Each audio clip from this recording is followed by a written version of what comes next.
Good morning all of you. मैं वेद प्रकाश वेद पाठशाला में आपका हार्दिक स्वागत करता हूं। प्यारे बच्चों, आज की क्लास के अंदर 7 अगस्त 2024 की इंपॉर्टेंट करंट अफेयर के बारे में डिस्कस करने वाले हैं। आज का सेशन बड़ा ही जानदार और शानदार रहने वाला है। आज की इस करंट अफेयर सेशन के अंदर मैं ओलंपिक के बारे में, इंपोर्टेंट युद्ध अभ्यास के बारे में, इंपोर्टेंट रैंकिंग के बारे में, इन सब चीजों के बारे में डिस्कस करेंगे। तो प्यारे बच्चों, आज का मोटिवेशनल कोड देखते हैं और इसी के साथ आज की क्लास की शुरुआत करते हैं। क्वेश्चन मोटिवेशनल कोड है प्यारे बच्चों, ये मंजिल बड़ी जिद्दी होती है। ये मंजिल बड़ी जिद्दी होती है, हासिल कहां नसीब से होती है। प्यारे बच्चों, ये मंजिल जो होती है ना, ये बड़ी जिद्दी होती है, कहां हासिल नसीब से होती है, मगर वहां तूफान भी हार जाते हैं जहां कश्तियां जिद पर अड़ी होती हैं। तो प्यारे बच्चों, आप सभी जानते हैं कि जो आपका मंजिल है, टारगेट है, ये बड़ा मुश्किल होता है। आप इसको आसानी से नहीं पा सकते हैं। अगर आप इसको ऊपर लगातार धैर्य बना के लगातार मेहनत करते रहते हैं, स्टडी करते रहते हैं, तो एक दिन आप लोग जरूर सफलता प्राप्त करते हैं।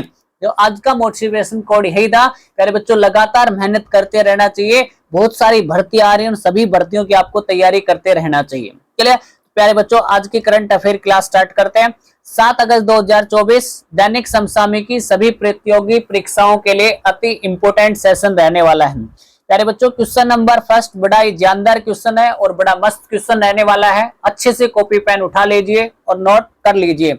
पेरिस ओलंपिक 2024 के समापन समारोह में भारत की तरफ से ध्वजावाहक किसे बनाया गया है? तो आप सभी जानते हैं कुछ समय बाद ओलंपिक जो है उसका समापन समारोह होगा और उस समापन समारोह में भारत की तरफ से ध्वजावाहक किसे बनाया है? तो प्यारे बच्चों, मनु भाकर को बनाया है। किसे बनाया? मनु भाकर को बनाया है।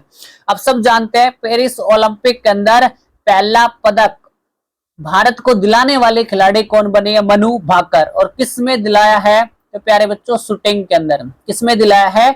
शूटिंग के अंदर इसने कांस्य पदक दिलाया है। चलिए, ये आप फोटो देख रहे हो, मनु भाकर की फोटो है। कितनी स्माइल के साथ हंस रही है, हंसेगी क्यों नहीं भाई, भारत को मेडल दिलाया इसने। और आप देखोगे यहाँ पे इसके हाथ में पिस्टल है और यहाँ भारत का फ्लैग लेके एकदम से ना खुशी जता रही है। तो प्यारे बच्चों, मनु भाकर को समापन समारोह में ध्वजावाहक बनाया। देखो, Manu Bhaker 10 metre air pistol event में ब्रॉन्ज मेडल जीता है। ठीक है सर। पेरिस ओलंपिक 2024 में भारत का पहला पदक किसने दिलाया? तो मनु भाकर ने दिलाया है। शूटिंग में भारत के लिए ओलंपिक में पदक जीतने वाली पहली भारतीय महिला खिलाड़ी कौन बनी है? तो आप देखोगे प्यारे बच्चों, मनु भाकर बनी है। कौन बनी है प्यारे बच्चों? मनु भाकर। क्योंकि शूटिंग के अंदर भारत का आज तक कोई मेडल नहीं आया था ओलंपिक में, इसलिए शूटिंग में पहला पदक दिलाने वाली पहली महिला कौन बनी है? मनु भाकर। मनु भाकर और सरबजीत सिंह दोनों ने मिक्स कैटेगरी का कौन सा मेडल प्राप्त किया था? Bronze medal. तो एक ही ओलंपिक में 2 पदक लेके आने वाली महिला कौन बन गई प्यारे बच्चों? मनु भाकर बन गई। क्लियर? आप देखोगे नॉर्मल पिचड 1900 के पेरिस ओलंपिक में 2 पदक लेके आए थे भाई। इससे पहले 2 पदक भारत के खाते में आ चुके हैं, लेकिन कब आए थे? 1900 में। और कहां पे हुआ था 1900 का ओलंपिक? के पेरिस ओलंपिक के अंदर हुआ था। क्या रे बच्चों? क्लियर? दूसरा आप देखोगे प्यारे बच्चों, ये 200 मीटर दौड़ के अंदर, ठीक है भाई, किस खेल से संबंधित था? तो दौड़ से संबंधित था। और 200 मीटर शूट से भाई बाधा दौड़, 200 मीटर दौड़ और 200 मीटर बाधा दौड़, इन दोनों के अंदर भारत के पदक आए थे भाई 2। क्लियर? और आप देखोगे पेरिस ओलंपिक में भारत के 2 पदक आए थे और अब भी पेरिस ओलंपिक के अंदर भारत के कितने पदक आए हैं भाई? 2 पदक आए हैं। तो पेरिस ओलंपिक या पेरिस स्थान अपने लिए काफी इंपोर्टेंट है। चलो, जितनी भी आपके ओलंपिक से संबंधित चीजें मैंने टुकड़ों में पढ़ाई हैं या एक एक करके पढ़ाई है, आज उन सब चीजों को मैं एक साथ रिवीजन कराता हूं। पहले भी एक क्लास में आपको मैंने रिवीजन करवाया था, तो इसका अच्छे स्क्रीनशॉट ले लो या अच्छे से नोटबुक में नोट कर लो भाई। देखो, पेरिस ओलंपिक 2024 कौन से नंबर का है? 33वें नंबर का है। कब से कब तक आयोजन हो रहा है? तो 26 जुलाई से लेके 11 अगस्त 2024 तक इसका आयोजन हो रहा है। भारत की तरफ से मसाल वाहक कौन है? तो अभिनव बिंद्रा। भारत की तरफ से मसाल वाहक कौन है भाई? अभिनव बिंद्रा। भारतीय टीम के स्पॉन्सर कौन है? तो अडानी ग्रुप। भारतीय टीम का स्पॉन्सर कौन ग्रुप कर रहा है? तो अडानी ग्रुप कर रहा है। उद्घाटन समारोह में ध्वजावाहक, तो प्यारे बच्चों, शरद कमल जो टेबल टेनिस से बिलोंग करते हैं। दूसरा पीवी सिंधु बैडमिंटन से बिलोंग करती हैं। सेफ डे मिशन किसने लॉन्च किया? गगन नारंग के द्वारा। पेरिस ओलंपिक समिति में जूरी सदस्य बनने वाले पहली भारतीय महिला कौन है प्यारे बच्चों? तो बिल्किस मीर। कौन बने थे? बिल्किस मीर बनी थी भाई। ये आप अति इंपॉर्टेंट क्वेश्चन है। 4 नए स्पोर्ट्स गेम जोड़े गए थे भाई। ब्रेकिंग हो गया, स्केटबोर्डिंग हो गया, स्पोर्ट्स क्लाइंबिंग हो गया और सर्फिंग हो गया। तो पेरिस ओलंपिक के अंदर टोटल कितने खेल जोड़े गए थे? 4 गेम नए जोड़े गए थे। 2028 में कहाँ पे होगा भाई? लॉस एंजल्स के अंदर। 2028 में कहाँ पे? लॉस एंजल्स के अंदर इसका आयोजन होगा। और विंटर ओलंपिक खेल 2030 में कहाँ पे होंगे भाई? फ्रांस में। विंटर ओलंपिक खेलों का आयोजन 2030 में कहाँ पे? फ्रांस में। और 2034 में ओलंपिक खेलों का आयोजन कहाँ पे होगा? तो अमेरिका के अंदर होगा भाई। कहाँ पे होगा? अमेरिका में। तो ओलंपिक्स से संबंधित जितने भी इंपोर्टेंट डाटा थे वो सारे के सारे मैंने एक साथ करवा दिए। इनको अच्छे से नोट कर लो भाई। बाकी नेक्स्ट क्वेश्चन के बारे में डिस्कस करते हैं। चलो नेक्स्ट क्वेश्चन है प्यारे बच्चों, एशियन क्रिकेट काउंसिल के नए अध्यक्ष कौन बने हैं? तो प्यारे बच्चों आईसीसी एशियन क्रिकेट काउंसिल के नए अध्यक्ष कौन बने हैं? एसीसी भाई। एशियन क्रिकेट काउंसिल के नए अध्यक्ष कौन बने हैं? तो आप सभी जानते हैं मोहसिन नकवी जो है ये एशियन क्रिकेट काउंसिल के नए अध्यक्ष बने। Mohsin Naqvi Asian Cricket Council के नए अध्यक्ष बने हैं। देखो Mohsin Naqvi set to become president of the Asian Cricket Council. प्यारे बच्चों जनवरी के अंदर ये पद ग्रहण कर लेंगे। तो कौन बन गए? मोहन नकवी नए क्रिकेट काउंसिल के अध्यक्ष बन गए। चलो इंपॉर्टेंट फैक्ट देखते हैं। 2025 में मैन एशियाई कप 2025 में मेंस एशियाई क्रिकेट कप का आयोजन कहाँ पे होगा? तो भारत के अंदर होने वाला है भाई। कहाँ पे होने वाला है? भारत के अंदर। 2024 में वुमेन्स एशियाई क्रिकेट कप का आयोजन कहाँ पे होगा? तो श्रीलंका के अंदर होने वाला है भाई। T20 mains world cup 2024 9th addition था और कहाँ पे? वेस्ट इंडीज और अमेरिका के अंदर। वेस्ट इंडीज और अमेरिका में आयोजित हुआ है भाई। इसका विजेता देश कौन सा? तो भारत। उप विजेता कौन सा? South Korea. विजेता भारत और उप विजेता कौन? South Korea. T20 women's world cup 2024 कहाँ पे होगा? तो बांग्लादेश के अंदर। T20 वुमेन्स वर्ल्ड कप 2024 कहाँ पे? तो बांग्लादेश के अंदर। क्लियर? ये खेलों से संबंधित इंपोर्टेंट जानकारी थी, लेकिन इसको याद रखना T20 women's world cup 2024 Bangladesh के अंदर। लेकिन बांग्लादेश की स्थिति जो है वो बड़ी खराब है, क्योंकि बांग्लादेश की प्रधानमंत्री शेख हसीना जो है उसने त्याग पत्र दे दिया भाई। अब त्याग पत्र दे के भारत के अंदर आ गई, क्योंकि वहां पे दंगे हो रहे हैं और ये दंगे आरक्षण को लेके हैं। तो अब देखते हैं भाई कहाँ होता है कहाँ नहीं होता है, लेकिन अभी तक तो कहाँ तक प्रस्तावित है? बांग्लादेश के अंदर। बाकी नेक्स्ट क्लास के अंदर मैं आपको बता दूंगा जब भी इसका ट्रांसफर होगा कहीं पे जब। चलो नेक्स्ट क्वेश्चन है, बड़ा जानदार क्वेश्चन है प्यारे बच्चों। नेक्स्ट क्वेश्चन क्या कह रहा है? देखो क्वेश्चन कह रहा है कि वर्ष 2025 में दुनिया की पहली थोरियम पिघला हुआ नमक रिएक्टर परियोजना कौन शुरू करेगा? तो प्यारे बच्चों आपने न्यूक्लियर रिएक्टर देखे होंगे।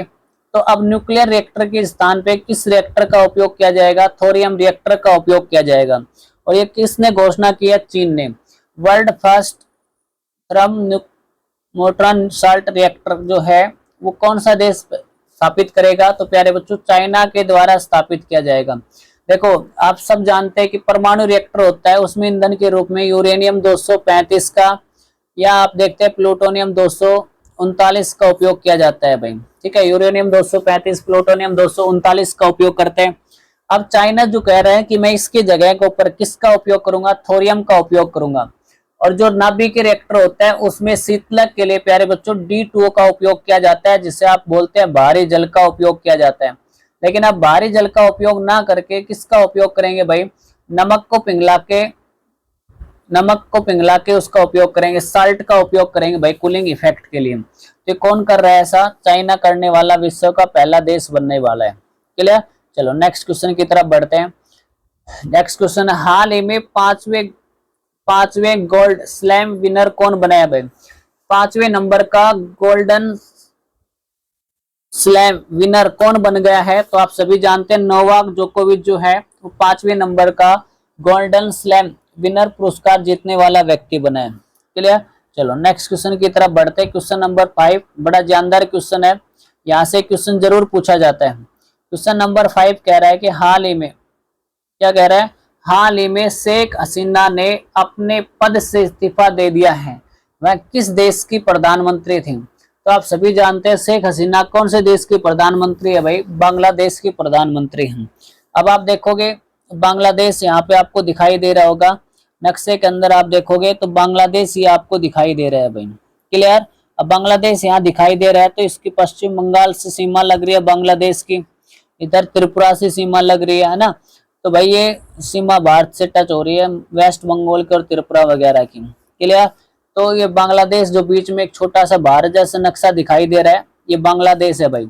और 1971 के अंदर भारत ने बांग्लादेश को आजाद करवा दिया था, फिर 1972 के अंदर बांग्लादेश नया देश बन गया था, और वहां पे प्रधानमंत्री है प्यारे बच्चों शेख हसीना, जो अभी त्याग पत्र देके प्रधानमंत्री पद से वो भारत के अंदर आ गए हैं। और जो अभी बांग्लादेश में दंगे जो हो रहे हैं उसका मेन मुद्दा है कि बांग्लादेश 1971 में जब आजाद हुआ था उस समय जिनके पेरेंट्स ने, दादा दादी ने संघर्ष किया था, उनके बच्चों को 33% आरक्षण दिया जा रहा है। नौकरियों में कितना परसेंट? 33% आरक्षण दिया जा रहा है। तो वहां के लोग कह रहे हैं या वहां के युवा कह रहे हैं कि आरक्षण देना गलत है, इससे योग्य व्यक्तियों को नौकरी ना मिलके अयोग्य व्यक्तियों को नौकरियां ज्यादा मिल रही है। तो इसके विरोध में उन्होंने भाई प्रदर्शन करना शुरू किया, और शेख मुजीबुर रहमान ने इनको आतंकवादी कह दिया, और आतंकवादी कह दिया तो फिर ये पूरा बवंडर बचाना शुरू कर दिया। अब इससे भाई त्याग पत्र देख के भारत में आना पड़ा है, क्लियर। देखोगे भाई प्रेसिडेंट कौन है, मो शहाबुद्दीन जो है यहाँ के प्रेसिडेंट है, क्लियर। बांग्लादेश का पुराना नाम क्या है? ईस्ट पाकिस्तान भाई। पहले किसका हिस्सा होता था बांग्लादेश? तो पाकिस्तान का हिस्सा होता है, जिसे ईस्ट पाकिस्तान कहा जाता है। किस देश से अलग होकर 1971 में बांग्लादेश का निर्माण हुआ था? तो पाकिस्तान से अलग होकर 1971 के अंदर बांग्लादेश का निर्माण हुआ था प्यारे बच्चों। बिम्स्टेक का हेडक्वार्टर कहाँ पे है? तो ढाका बांग्लादेश के अंदर इसका हेडक्वार्टर है, क्लियर। ये जानकारी आपको पता होना चाहिए। क्वेश्चन, नेक्स्ट क्वेश्चन के बारे में पढ़ते हैं। अमेरिका में राष्ट्रपति पद की उम्मीदवार बनने वाले पहली अश्वेत महिला पहली दक्षिण एशियाई महिला कौन है? तो प्यारे बच्चों बड़ा इंपॉर्टेंट क्वेश्चन है। अमेरिका में राष्ट्रीय पद के लिए उम्मीदवार होने वाले पहली अश्वेत महिला, क्लियर। और दूसरा देखोगे दक्षिण एशियाई की महिला है भाई, उस महिला का नाम क्या है? अब सभी जानते हैं वर्तमान के अंदर ये महिला उपराष्ट्रपति है भाई, और उसका नाम क्या है? कमला हैरिस। ये आप सब जानते हैं कमला हैरिस वर्तमान में उपराष्ट्रपति है भाई, कमला हैरिस। तो अब ये किस पद के लिए उम्मीदवार चुनी गई है? तो राष्ट्रपति पद के लिए उम्मीदवार चुनी गई है। अब अमेरिका के अंदर चुनाव होते हैं भाई 4 साल में। कितने साल में होते हैं? 4 साल में चुनाव होते हैं। अब की बार जो है भाई वो डोनाल्ड ट्रंप जो है वो विजेता होने की संभावना ज्यादा है, क्योंकि अभी फायरिंग हो गई थी डोनाल्ड ट्रंप के ऊपर, और उनके गोली कान से लग के वे आगे चली गई थी। तो जब भी वो लगातार भाषण देते रहे बिना डरे हुए, तो लोगों की भाई एक भावना उनसे जुड़ी हुई है कि भाई ये कुछ भी काम अच्छा कर सकता है, तो इसलिए भाई उनकी संभावना ज्यादा है। बाकी देखते हैं क्या होता है चुनाव के बाद। क्वेश्चन नंबर 7 है, हाल ही में राष्ट्रपति द्रौपदी मुर्मू किस देश की यात्रा करने वाली पहली भारतीय महिला राष्ट्रपति बनी है? भाई कौन से देश का दौरा करने वाली पहली भारतीय महिला राष्ट्रपति बनी है? तो फिजी का और तिमोर लेस्ते, ये 2 देश ऐसे हैं जिनका दौरा करने वाले पहली भारतीय महिला राष्ट्रपति बनी है, क्लियर। तो आप देखोगे India prime minister Droupadi Murmu to visit Fiji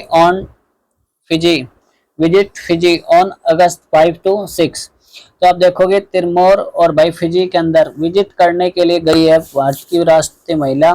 कौन कौन कब गई है? 5 और 6 अगस्त को भाई ये विजिट करके आई है।